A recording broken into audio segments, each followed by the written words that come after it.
Thank you. This is fantastic. And I just want to commend you all. You always give us something to think about. And for the panelists here, I'm just facilitating. I'm not answering the questions, so I'm going to turn it over to you guys today. The first person we have is Dr. Stenstrom for the question. We have about 45 minutes per question, if you don't mind. And then we'll go to Ms. Thompson, Dr. Quijada, and Dr. Davidson. We're going to go in that order, if that's okay. So you have the question, right? Can you repeat the question again, please? No problem. The question is, how can we spark a paradigm shift in students' consciousness to awake a deep sense of personal responsibility for the environment? Well, thank you for inviting me here. I'm pleased to be speaking. I'm glad to say that I've been at a couple of these before and some of the other meetings in Korea. And I was asked to talk about sustainability at UCLA and how that might encourage students to become more interested in sustainability and take a more active role. And I've been at UCLA for a long time. When people ask me how long I've been there, I just say forever. I joined UCLA in 1977 as an assistant professor, and my field is environmental engineering related to water. And as I look back over my time at UCLA, I can see lots of interest in sustainability. And it's partly motivated by economics, which I think is a good thing. But the first thing I'll mention is our former chancellor, Chancellor Young, a 29-year chancellor who took UCLA from being a small UC campus to being the major campus in terms of student enrollment and funding, even though we are the smallest in terms of geographical area, about 440 acres. And I saw Chancellor Young exhibit leadership in spite of some criticism or in spite of possibilities for problems. He was bold. And in his example, when I came to UCLA, we had smog alerts all the time, all over Los Angeles. And Cliff Davidson was here at Caltech at the time, so he would have observed those as well. And one of the things that the Air Board was trying to do was to limit commuter paths to various places. And so UCLA was given a challenge of reducing commutes to the campus, because I think back then we had at least 25,000 commutes per day. And that created a lot of smog, consumed a lot of energy. And we were still using leaded gasoline prior to that time. So Chancellor Young just said, okay, we'll reduce it by this huge amount. And everybody on the staff got alarmed. How can we possibly do that? And Chancellor Young just said, well, we'll build dormitories, because we didn't have many dormitories then, and we were looking for incentives to build dormitories, and now we have lots. And it's an example of how something like reducing smog generation created dormitories, which are really helpful for students. And he showed leadership throughout his tenure, his 29-year tenure. And he involved students with diversity. He was a big champion of diversity. And as a result, we have done a number of things at the campus to reduce energy, reduce water consumption. And they include things like very early adoption of more efficient lighting, fluorescents, and now LEDs, landscaping to minimize water consumption. And we were leaders in adopting low-flow toilets and low-flow shower heads and low-flow urinals, and that's been a big benefit. We had a very aggressive program to remove mercury thermometers and mercury instruments from laboratories. I got a call one day saying they were coming to take all of my thermometers, my mercury thermometers. and they replaced them with alcohol thermometers. And that was something that was done. And I think the key to that was it was done at the administration's cost. It didn't cost me to buy new thermometers. If I'd had to buy them, then I would have had to figure out the funding, and it would have delayed things and so forth. We have a very aggressive hazardous waste management program. We have a stormwater management program. We're in the process of building a reclamation plant to intercept some of the sewers near the campus to create distilled water for the energy conservation system. We were very lucky with President Clinton that he facilitated a major improvement after the Northridge earthquake, and we were able to continue our own power plant, which at the time was much more sustainable than the older power plants that were used by the various agencies. And so I've watched this occur with students and being encouraged by students to participate. And so now we have a lot of organizations whose interest is in sustainability. We created the Institute of the Environment, and we renamed it the Institute of the Environment and Sustainability because we were interested in that. And we're trying hard to get environmentally approved buildings. I think the Institute is a silver building. And so that's just a snapshot of what we've done. And I guess the most specific answer to the question is that if the administration and the faculty are doing things to encourage sustainability, then the students will see it and they'll get interested as well. And so I think that's the success story we have. Thank you, Dr. Stenstrom. We see what UCLA, we've heard what UCLA is doing and how they're working, to save the environment, I should say. Sustainability is a word that we all know about. So now we want to hear what Cal State Fullerton is doing. Good morning, everybody. First, I'd like to have us all just take a deep breath. Let it out. Welcome, everyone. You are sitting in the South Coast Air Base in the smoggiest region in the United States. So think carefully before you take that next breath. The largest part of our carbon footprint is something that we each can do something about, and that's our transportation choices. We heard earlier about the desire to eliminate fossil fuel production, and that would lead to angry villagers with pitchforks about please don't take away, my fossil fuel vehicle, my transportation. What is important, I think, in academia is to tie the theoretical into the practical. A lot of times divisions work in silos. So academic affairs is doing their own thing in the classroom, and admin and finance is doing their own thing with, custodial and construction and transportation. And there's a lot of opportunities to, I think, offer our students academic internships within the campus setting itself, so that we can learn and affect sustainable changes and give students a voice in their own environment. So we have, for example, a sustainability internship through Center for Internships and Community Engagement in user experience to improve our website. Most of our students are getting their information from their handheld devices. So how are we relaying that information in a way that meets the student where they're at, and trying to do a better job there. We also are doing internships through waste recycling and composting. A lot of students are interested in reducing, contaminants from the waste stream. And there are many ways to do that. I have one research assistant that's studying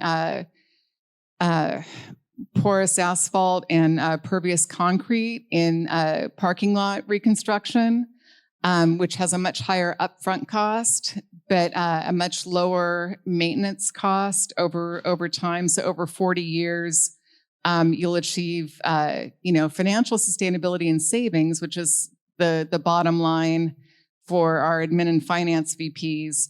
But what you also get is a reduction in stormwater runoff and filtration of water and filtering those pollutants out as they reach back down into the groundwater system.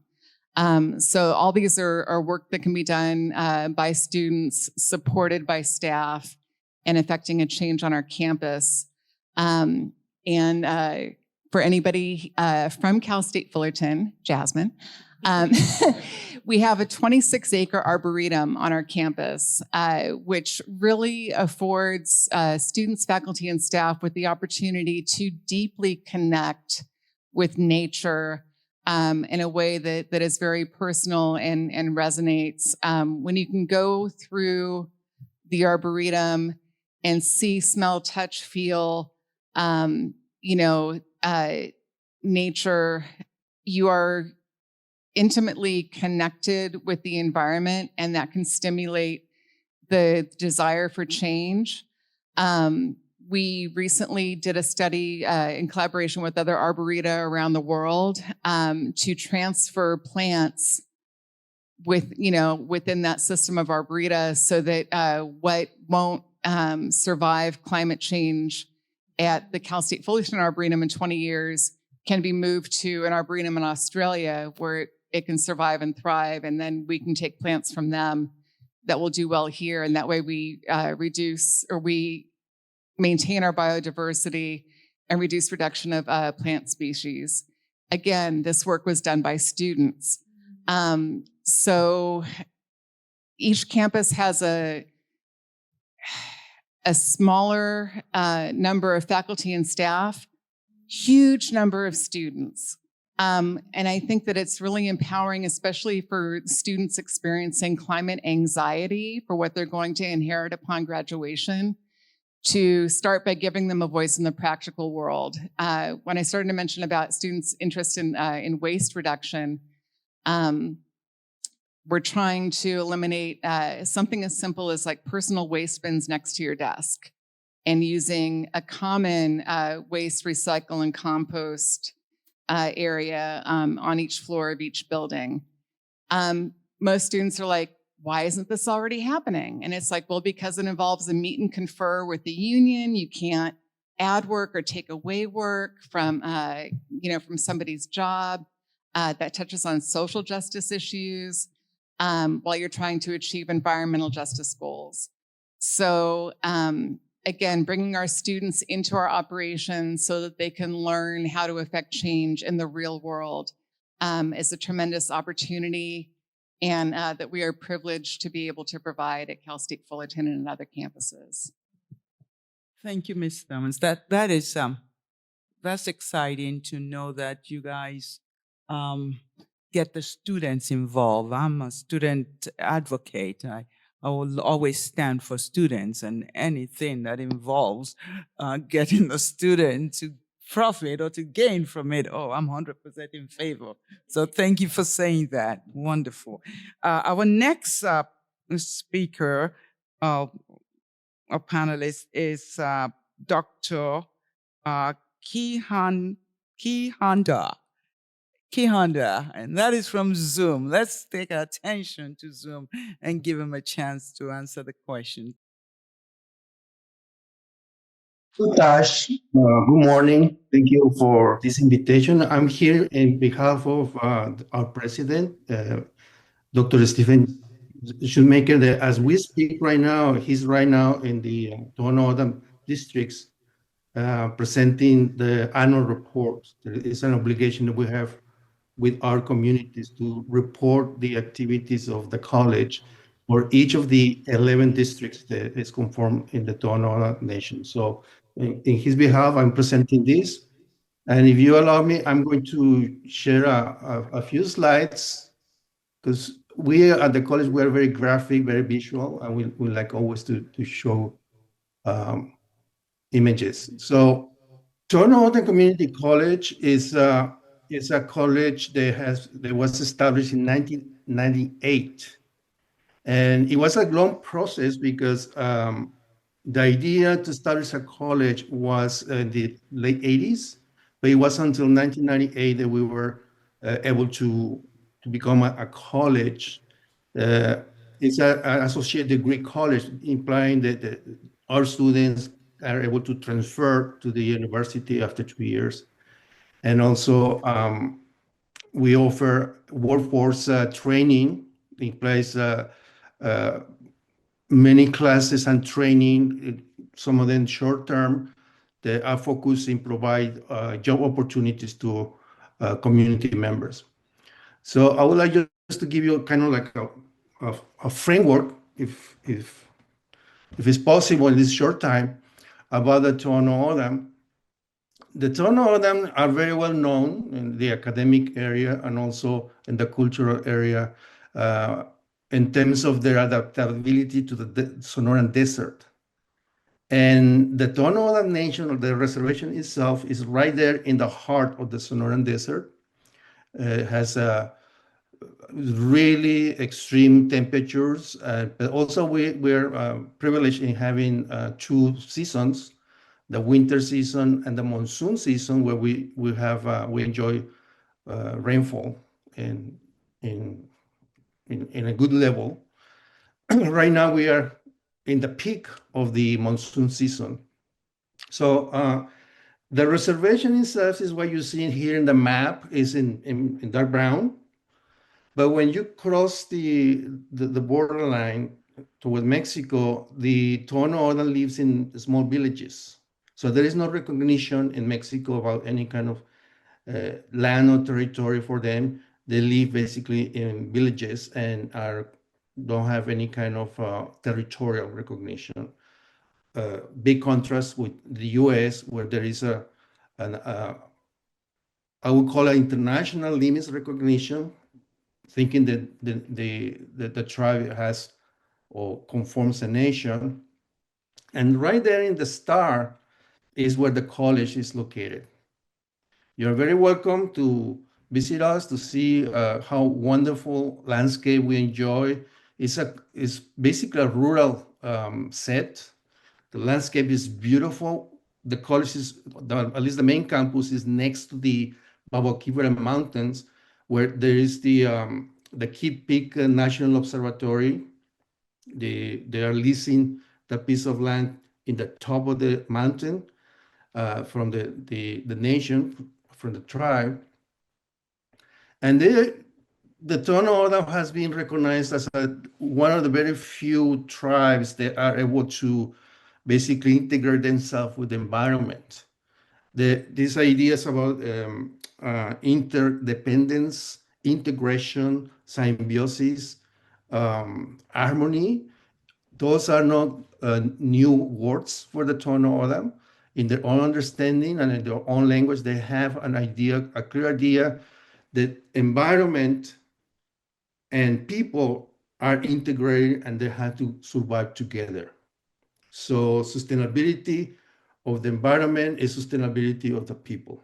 And this has been for millennia, this idea.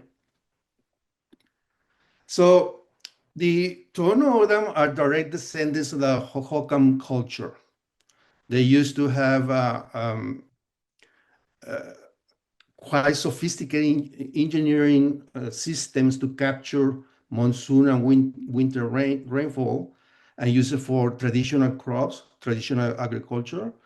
And here, what you see in this illustration, this reconstruction, is the area that is known as the Casa Grande in Arizona, quite close to Phoenix. And they survived for at least over 1,000 years. And the reasons of the disappearance is very, very discussed in the academic realm. But the Tohono O'odham believes that there was no disappearance at all. It just was a transformation, which adds to the idea of sustainability. Hohokam became the Akimel O'odham and the Tohono O'odham that lives together in Arizona. So they have in the culture and the language a very strong sense of sustainability as we interpret it in the academia, but at the same time, it's part of the language, it's part of the traditions, it's part of the culture, it's part of every single aspect related to their life. And it's because basically sustainability means also survival. And this has been from the beginning a clear idea for the Tohono. Today, Tohono maintain the traditions, maintain the language. There is some issues related to the language influenced by English, but the college, for instance, is very focused in preserve and nurture the language. So we are training back our students to improve their language and the traditional views. For instance, we just built last 2 years was inaugurated our Tohono Language Center, which is fully dedicated to preserve, to nurture, and to train students and academics and people interested in the language. And now, I'm showing this picture because one of the main traditions or the base, the iconic center in the Tohono is the Hashan. Hashan is the name for the saguaro cactus. And they harvest the saguaro cactus every year about June, late June. And that's why New Year's Eve doesn't happen in December. New Year's Eve happen in June for the Tohono, because it's such an important resource that they have with the saguaro that permits all the traditional activities. I had the privilege to be in this kind of experience. They last for 3 nights in a row, and it's really fascinating. It's something that really define or explain to you how deep is the Hashan in the culture and how deep is also this need to preserve the traditional views.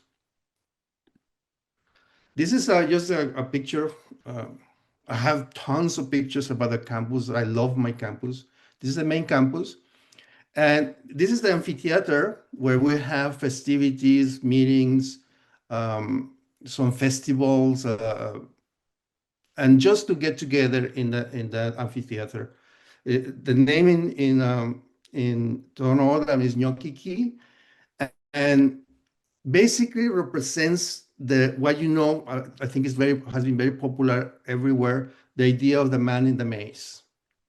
And the man in the maze is represented by Itoi, which is the man, and the maze is basically the journey of all human beings that has to go through in order to survive, to live in harmony with the environment. And it's something that's everywhere in the nation. You can go to the nation and you will see all the trucks with a man in the maze, a sticker everywhere. It's really, really popular and becoming now popular even outside of the nation. Currently, the college is about 1,400 students, 60% are Tohono of them, but about 95% includes other tribes from all over the United States. We have students from North Dakota, tribal members. We have from the East. We even have one from Alaska. And then also we have the Arizona Native American population represented by the Diné or Navajo, as some people know him, and the Apache as well, and the Yaqui. So it's really diverse in terms of representation of Native Americans in the United States. This is just basically just a fast picture about the programs that are related somehow with the idea of sustainability. But what I want to highlight is that each of these classes have a Tohono component. It's emerged traditional views with the science, with the techniques, with the tools, with the skills. This is very important to keep in mind. The big contribution of our college is that we offer a holistic view of the reality, the environment, the human being all integrated in one of these classes, one each of these classes. We really appreciate what you have talked about. And, something that really got to me here, you said sustainability for the environment is sustainability for the people.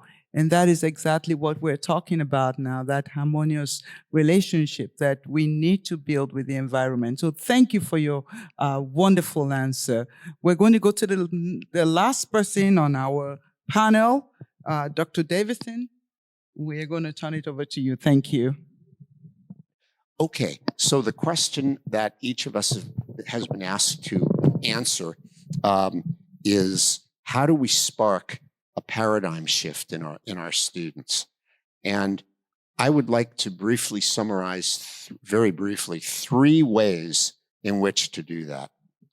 Okay, the first is to have things visible all around the campus, which are obviously changes in the way things were before, that are consistent with saving energy, saving materials, and living more sustainably.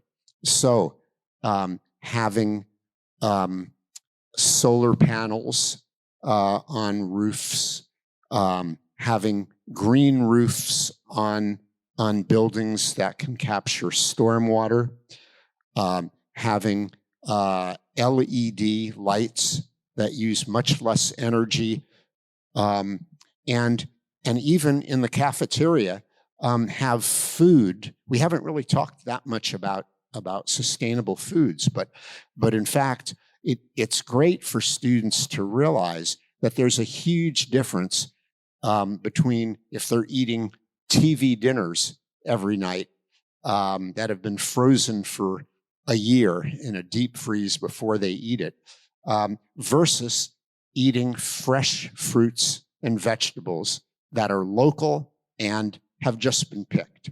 Okay, so I think having a lot of visible evidence is really important. That's the first thing. The second thing is, I think any class at all on campus can tie to sustainability. And I think it's important to have discussions in the classroom. I can actually give one example right now that students probably haven't thought about very much. Getting back to Professor Lal and his comment about how much time will it take for nature to heal itself after the Vietnam War. That really brings up the whole issue of the dimension of time.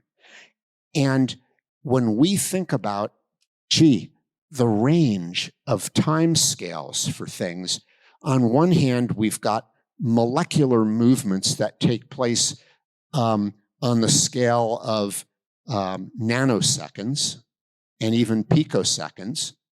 And on the other hand, we know that we've got galaxies out in the universe that are billions of light years away, and that light takes billions of years to get here. So we've got nanoseconds and picoseconds on one side, and we've got on the order of 10 to the 9th years on the other. So we're talking about well over 20 or 25 orders of magnitude. And I think enabling the students to realize that enormous range of times that exists, as well as the enormous range of spatial distances that exist. When we're talking about intermolecular spacings, and again, we're talking about galaxies that are a long distance away. So having the students just contemplate these orders of magnitude of scale for time and space, and discussing how do they react to that.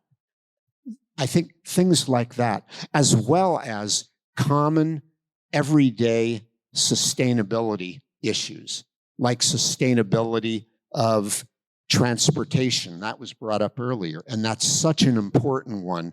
What are the different ways of transportation that exist, and how do you get from your apartment to school? If you have to go to, if you're on the East Coast, you have to go to the West Coast, how are you going to do that? What are the different ways? What are the time scales and spatial scales involved? There are just so many discussions that one can have in the classroom. So discussions in the classroom is kind of the second thing that we can do.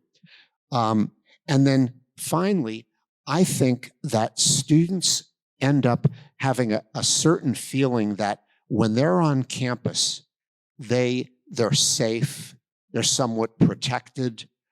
I think it's good to get students off campus and even have students interact with the surrounding communities, doing volunteer work, working with ecosystem preservation organizations and conservation organizations. There are thousands of such organizations, and it gives students a chance to get off campus and to meet with people that are not just entirely at the university, and to see a little bit about, well, gee, sustainability is part of life. It's not just part of what we do on campus and part of the classroom. So I think that all of these things are important.